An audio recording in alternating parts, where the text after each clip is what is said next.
Chapter 37. Hazel. Monday, May 15th. Lost. Old red leather-bound notebook, thin and worn, secured by a black rubber band. When we get back home from Olive's, the house is ransacked. Our stuff's all over the floor in the kitchen like somebody's thrown the boxes away from the counters to check behind them, not caring about the snapped spaghetti, the dented cans, the cookies broken to crumbs, the bread smashed underfoot. There are boot marks up the stairs in every room, like Dad's, Rowan says, hoarsely, although he doesn't know about the ones I found in the forest. Like Dad's, I murmur. It's just the three of us again. Rose disappeared soon after Olive's sister showed up, and we all figured Olive and her mom had something catching up to do. Olive and Laurel. Nothing's been taken, or it doesn't look like it. Not that there's much here to take.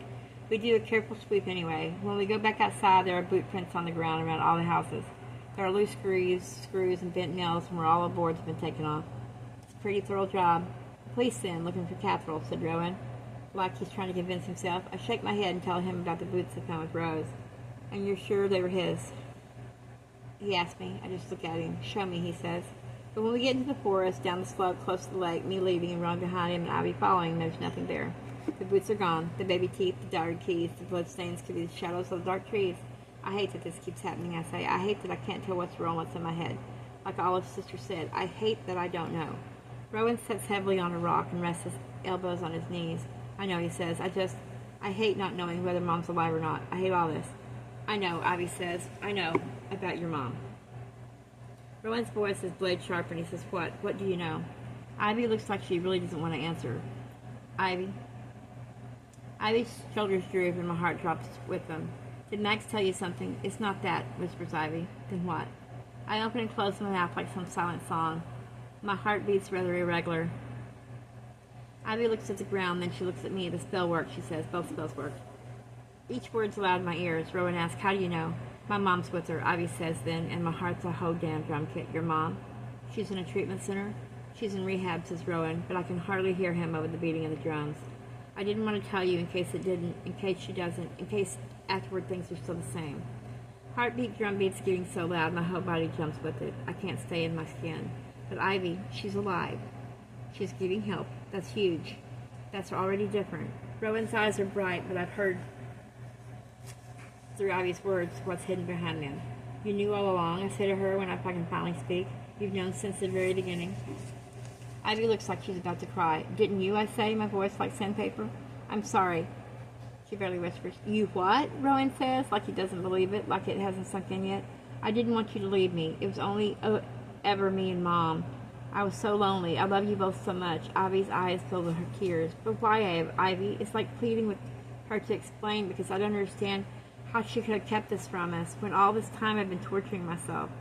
Ivy says, when I got your message that you'd run away, that you were thinking of coming to Valmalyn, I told my mom, and she said she just heard from yours. I told her I'd keep an eye on you, and she said to tell you your mom was trying to get better, that she couldn't contact you just yet. And I meant to, I really did. But we were here together, and it was so wonderful. You have to understand, Mom keeps me so close, like she needs to keep me safe from the world. But I love the world. I love being here with you. It was this amazing adventure, and I felt like I had a proper family for once, not just me and Mom. I was going to tell you. I just wanted this to last as long as it could. I was so afraid if you went back to your mom, it'd be like every time you came to us when we were kids. Everything would be going so great, and then your parents would just whisk you away, and I'd be alone. I couldn't lose you again. I shake my head. Rowan looks kind of shell-shocked. That's why you wanted to cast a spell again, he asked. Not because you thought the one we cast at the party didn't work. You knew it had. You knew she was alive. You knew exactly where she was. This is why you did it, to keep us close, to stay living in this place. This was not a cute camping trip, Ivy.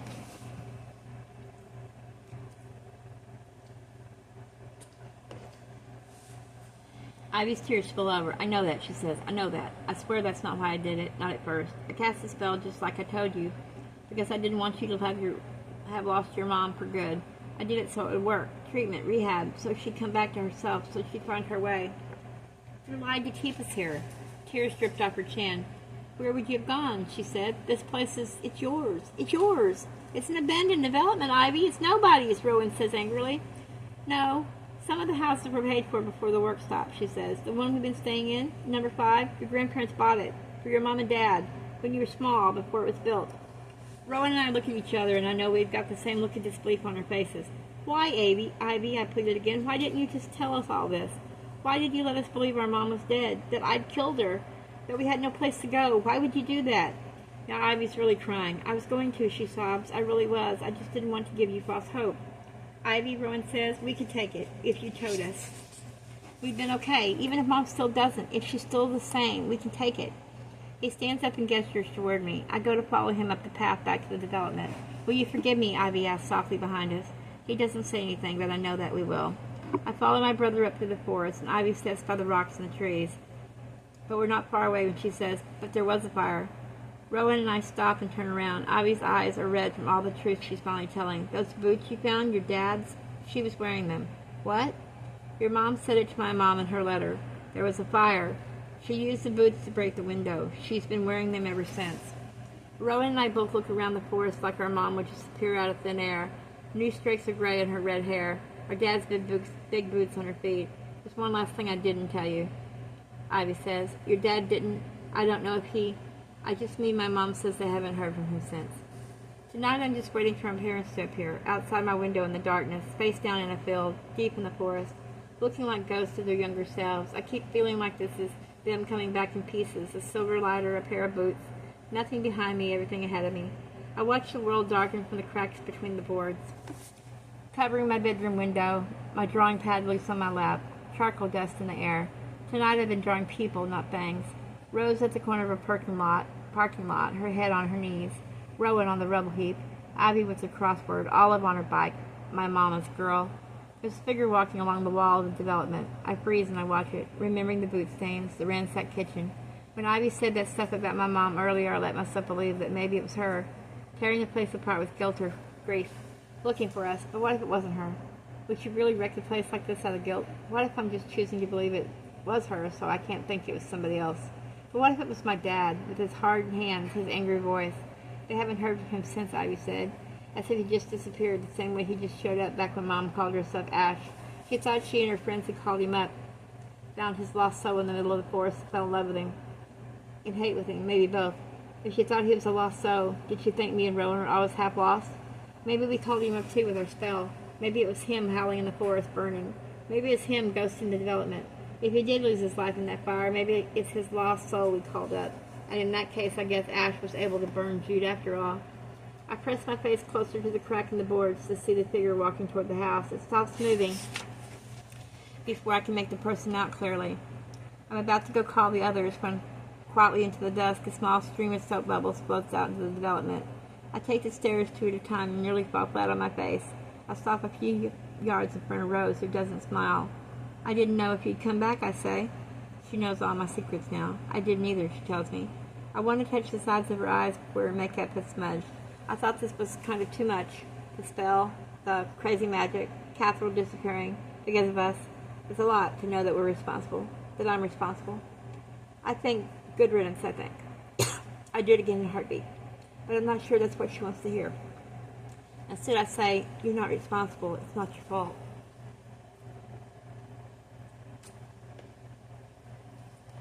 You should have seen Cleo. Rose's hands shake when she sees another branch of bubbles blowing through the development. My mom's threatening her for shock. My mom's treating her for shock. You should have seen her and her parents come in. Eyes like they're lost everything. Rose, I say, even if we did make him disappear, which there's no proof of that. I mean, he was at a party with some friends. Maybe he fell in the lake. Maybe he OD'd. Maybe he got on a bus to Dublin as a dare and will come back broke and hungover next week.